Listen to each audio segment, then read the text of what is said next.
Hai, hari ini saya nak buat sarapan pagi, roti sardin celup tepung. Roti ini sedap dimakan panas-panas dan ianya adalah kegemaran suami saya. Jom mula.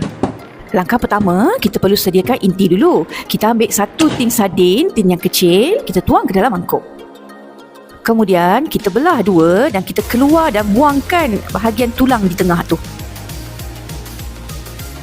Next, kita hancurkan isi ikan ni dengan menggunakan garpu dan kemudian kita ketepikan. Next, kita sediakan bahan penyedap. Di sini kita ada satu biji bawang besar, yang mana bawang ini kita potong secara kasar. Kemudian kita ambil satu tangkai cili masak, yang mana kita buangkan bahagian bijinya dan juga kita potong kasar. Kesemua bahan ini kita masukkan ke dalam chopper dan kita chopkan. Kemudian kita masukkan bahan yang di-chop tadi ke dalam mangkuk yang berisi sardin tadi. Kemudian kita tambah garam, kacau rata dan ketepikan. Next, kita sediakan roti pula. Kita perlukan 6 keping roti untuk satu tin kecil sardin ni. Kita lepehkan sikit roti ni dengan menggunakan pencanai.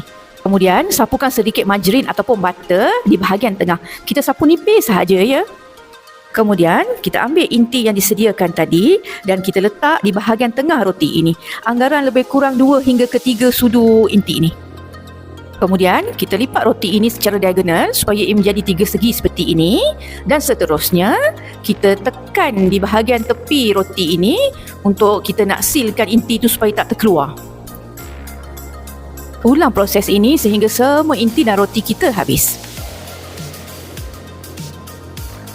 Next, kita sediakan bahan salutan pula. Di sini kita ada setengah cawan tepung gandum, 1/8 cawan tepung beras, 1/8 cawan tepung jagung dan sedikit garam. Kemudian kita cairkan 1 sudu besar margarin dan tuangkan ke dalam campuran tepung tadi. Kemudian kita kacau rata dan buat well di tengah. Kemudian kita masukkan setengah cawan air dan setitik pewarna kuning. Kacau sehingga sebati. Kemudian kita tambahkan lagi setengah cawan air dan kita gaul rata. Inilah konsistensi batter yang kita nak. Dia tak pekat sangat dan dia tak cair sangat. Next, kita panaskan minyak untuk menggoreng.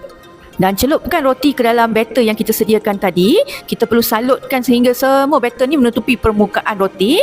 Dan seterusnya, kita gorengkan ke dalam minyak yang telah panas ini. Terbalikkan roti ini untuk kita masak satu side lagi. Nampaknya roti kita dah siap. So, bolehlah kita keluarkan dan toastkan. Kita gorengkan ke semua baki roti hingga siap. Dan seterusnya, bolehlah kita hidangkan. Saya harap anda akan mencuba resipi ini sehingga kita bertemu lagi. Bye-bye.